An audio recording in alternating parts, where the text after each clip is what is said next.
நாங்கள் எல்லாருமே பார்க்க போயிருந்தாங்க. எல்லோரும் இங்கே முனியப்பன் கோயில்கிட்டே நின்றுட்டோம். எங்களை சேஃபாக இருக்கு சொன்னான். குழந்தைய தூக்கிட்டு போயிருந்தோம். இவன் என்ன சொன்னால், நீ கூட்டம் பயங்கரமாக இருக்குது, நீ உள்ளே வந்து மாட்டிக்காதம்மான்ட்டு பேங்க்கு இந்த ஏடிஎம்குள்ளே உள்ள அந்த வாட்ச்மேன்ட்ட சொல்லி எங்களை எல்லாம் உள்ளே நிற்க வச்சுட்டு ஃப்ரெண்டுங்க எல்லாம் சேர்ந்து தான் போனாங்க. 10 பேர் எல்லாம் பட்டாசு வெடிச்சிட்டு வீடியோ எடுத்துகிட்டு ஜாலியாக போனாங்க.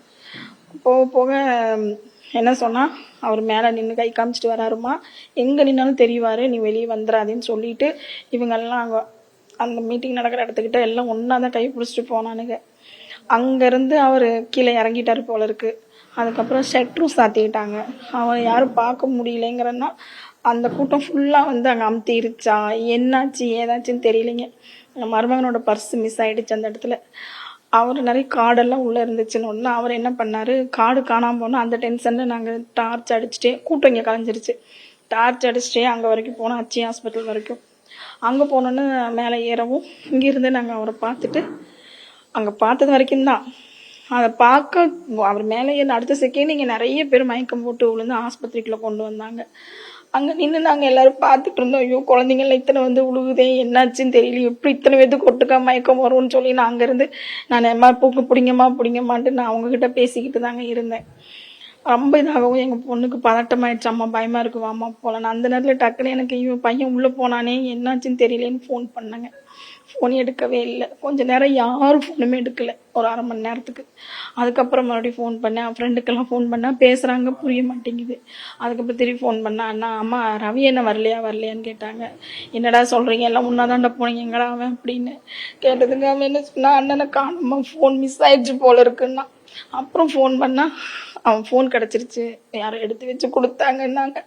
சரிடா அண்ணனுக்கு. அப்புறம் இருமா கூட்டத்தில் இருக்காங்களான்னு பார்க்குறேன். நான் அவன் எங்கே இருந்தாலும் முட்டி அடிச்சுட்டு எங்களை தொலாவிட்டு வந்திருப்பான்டா, அவன் எப்படி போனான்னு தெரிலடா அப்படின்னு மறுபடியும் ஃபோன் பண்ணி, அம்மா ஆஸ்பத்திரியில் தொலாவிட்டு இருக்கம்மாண்ணா.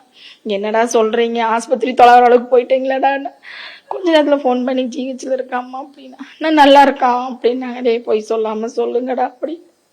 அதுக்கப்புறம் கொஞ்ச நேரத்துக்கு போன்ல ரவி நம்மளை விட்டு போயிட்டேன்னு சொல்றாங்க.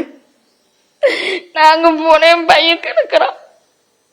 என்னாச்சு ஏதாச்சு, கூட்டத்துக்குள்ள போற பையனே கிடையாதுங்க. அவன் கூட்டத்துக்குள்ள போவே மாட்டான்.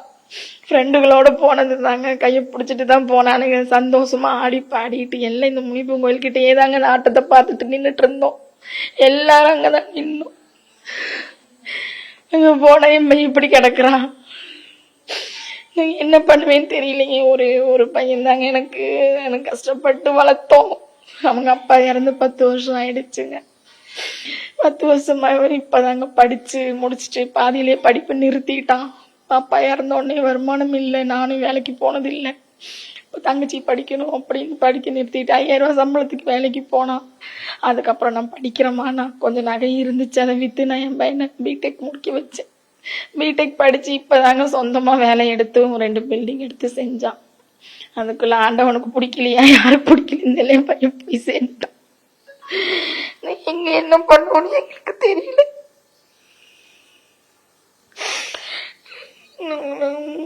நைட்டு பூரா ஜிஹெச்ல தான் உட்காந்துருந்தோம், ஒன்னும் சொல்லலை. எப்படி இத்தனைக்கும் அவன் வம்பு தும்புக்கு போற பையன் இல்ல, எந்த கெட்ட பழக்கமும் என் பையனுக்கு கிடையாது. அப்படி ஏதாவது குடிச்சு போட்டு ஆடுற பிள்ளைங்களா இருந்தா கூட சரிங்களா, எந்த கெட்ட பழக்கமே என் பையனுக்கு கிடையாது. அந்த பக்கமே போக மாட்டான்.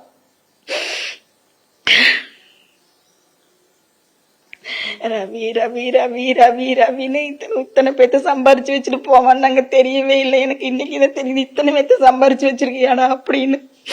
ரவினா தெரியாத ஆள் இல்லை. ஐயோ அந்த பையனான்னு இருக்கிறவங்க சரி, ஐயோ இந்த பையனா இவன் போய் தொலையட்டுன்னு சொல்ற ஆளே இல்லை. எல்லாம் வரவங்க எல்லாம் ரவியான்னு கேக்குறாங்க. எப்படி ஜீரணிக்க போறோம் தெரியல, எங்களால முடியல.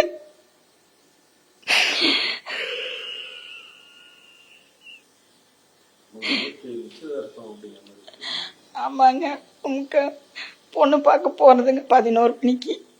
முதல் நாள் நாங்க இப்போ 1 மாசமாவே பேசிட்டு இருந்தோம். அவங்க 27ஆம் தேதி 28ஆம் தேதி வாங்கினாங்க. எங்க மருமகனுக்கு லீவ் இல்லைங்க, அவன் ஒசூர்ல இருக்காரு. அவர் போன வாரம் ஞாயிற்றுக்கிழமை வரேன்னு வர முடியல. சரி இந்த வாரம் ஞாயிற்றுக்கிழமை போயிடலாம் அப்படின்ட்டு 28ஆம் தேதி போய்க்கலாமா, காலைல 11 மணிக்கு வர சொல்லியிருக்காங்கம்மா, அதுக்குள்ளே நம்ம கிளம்பலாமா, இங்கே தாங்க பக்கத்தில். சரின்னு சொல்லிட்டு கிளம்பலான்னா என்னம்மா வாங்கிட்டு போகணும்னு கேட்டான். இந்த மீட்டிங் முடிஞ்சோன்னு அப்படியே கரூர் போகலான்னு சொன்னாங்க. அப்படியே கரூர் போயிட்டோம்.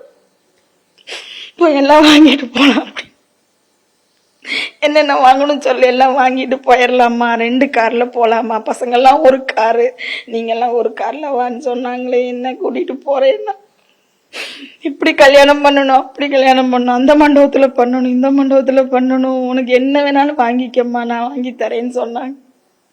கடைசியில் எங்களை நடு ரோட்டில் நிறுத்திட்டு போயிட்டாங்க. என் பேர் வந்து மதன்குமார். அண்ணனோட வந்து ஒரு 15 வருஷமாக ஒரு நல்ல பழக்கத்தில் இருக்கோம். சின்ன வயசுலேருந்து விட்டு கொடுக்காம என் கூடயே இருந்திருக்காரு.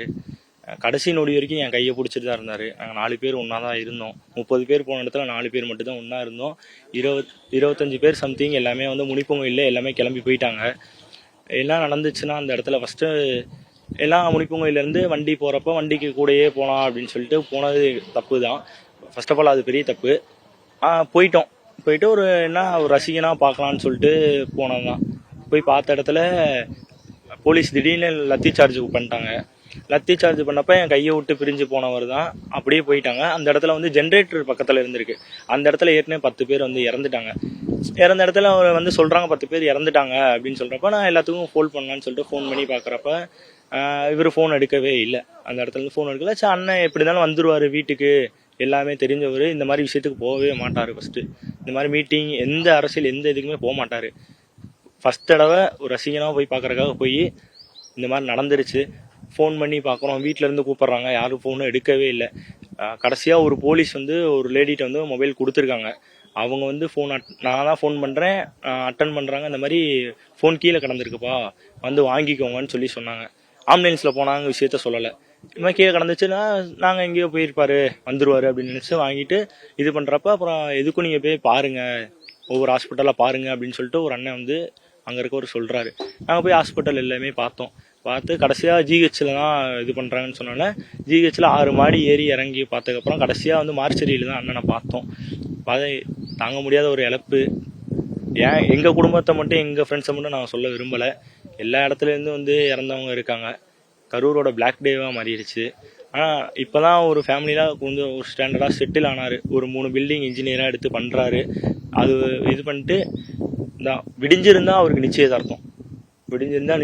மதியானம் சொல்கிறாரு, தம்பி இந்த மாதிரி நிச்சயதார்த்தம் ஒன்று இருக்குது தம்பி, நான் பண்ண போகிறேன், உங்களுக்குலாம் சர்ப்ரைஸ் கொடுக்கலான்னு இருக்கேன். பசங்க 20 பேத்துக்குமே ஒரு சர்ப்ரைஸாக இருக்கும், எல்லாம் எதுவுமே யாருக்குமே தெரியாது, உங்கள் 5 பேத்துக்கு தான் அந்த இடத்துல நான் சொல்கிறேன். மதியானம் ஒரு சர்ப்ரைஸ் காலையில் இருக்குது. புது கார் புக் பண்ணிட்டு வந்திருக்காரு. நான் புது காரில் தான் போய் அந்த அக்காவை பார்க்க போகிறோம். லவ் பண்ணிட்டு தான் இருந்தார். எல்லாமே அகைன்ஸ்டாக இருந்தப்போ சரி ஓகே, எல்லாமே கை கூடி வரப்போ சந்தோஷமாக போகலாம் அப்படின்னு சொல்லிட்டு சர்ப்ரைஸ் அப்படின்னு சொன்னோம். ஆனால் ரொம்ப சந்தோஷனே, டிசம்பர் 1 கல்யாணம் பண்ணுறேன்டா தம்பி. கல்யாணம் பண்ணுற டேட்டு கூட என்கிட்ட தான் சொன்னார். டிசம்பர் 1 நான் கல்யாணம் பண்ண போகிறேன்டா, வீட்டுக்கே தெரியாது, வீட்டில் ஒத்துக்கலனாலும் பரவாயில்ல, போய் பொண்ணு பார்க்கலாம், நான் ரெடி ஆகிட்டேன். அப்பா கிடையாது அண்ணனுக்கு. வீட்டில் வந்து இவர் தான் ஸ்டாண்டர்டான்னு பார்த்துக்கிறாங்க. அவங்க தங்கச்சி டெலிவரிக்கு வந்தவங்க, டெலிவரிக்காக இங்கே வந்தாங்க. திருப்பி இன்னும் போகவும் இல்லை, எதுவுமே இல்லாமல் இப்போ இங்கே இருக்காங்க. எங்களோட கோரிக்கை, எங்கள் பசங்களோட கோரிக்கை என்னன்னா, அந்த அக்காவுக்கு வந்து ஒரு கவர்மெண்ட் ஜாப் ஒன்று வாங்கி கொடுத்துட்டாங்கன்னா ரொம்ப சந்தோஷம். ஏன்னா குடும்பத்தை பார்த்துக்கிறதுக்கு அவ்வளோ பெரிய செட்டிலான குடும்பம்லாம் கிடையாது. தாழ்த்தப்பட்ட குடும்பம் தான் எல்லாருமே. இங்கே இருக்க எல்லாருமே தாழ்த்தப்பட்ட பசங்களோட எல்லாமே ஒன்று தான். அதனால் ஒரு கவர்மெண்ட் ஜாப்பு மட்டும் கொடுத்தாங்கன்னா ரொம்ப நல்லாயிருக்கும். எங்களோட கோரிக்கை அதுதான். ஃபஸ்ட்டு விஜய் இருக்கப்போ பண்ணாங்க. அதுக்கப்புறம் அவர் வண்டி கிளப்பணுங்கிறக்கா அந்த பேசுகிற ஸ்டார்ட் பண்ணுற இடத்துலையே அடிக்க ஆரம்பித்தப்போ தான் அந்த கும்பல் க்ரௌடெல்லாம் உடஞ்சிச்சு. எதுக்காக அடித்தாங்கன்னு வந்து இன்னும் யாருக்குமே தெரியல. எதுக்காக அடிக்க ஆரம்பித்தாங்க சொல்லி எதுவும் பண்ணல. திடீர்னு வந்தாங்க 15 பேர் ஸ்பெஷல் ஸ்குவாடுன்னு, லத்தி சார்ஜுன்னு சொல்லி ஒருத்தர் கத்துறாரு. அந்த இடத்துல அடித்து எல்லாத்தையும் பிரித்தது தான். அந்த இடத்துல முன்னாடின்னு நாங்கள் 4 பேர் முன்னாடி இருந்து எல்லாமே பிரிஞ்சது தான். அவ்வளோதான், எல்லாமே அதோட முடிஞ்சிருச்சு. அதுக்கப்புறம் திருப்பி விஜய் வண்டி கிளம்புறப்பையும் அடிக்க ஆரம்பிச்சிட்டாங்க. எதுவுமே பண்ண முடியல.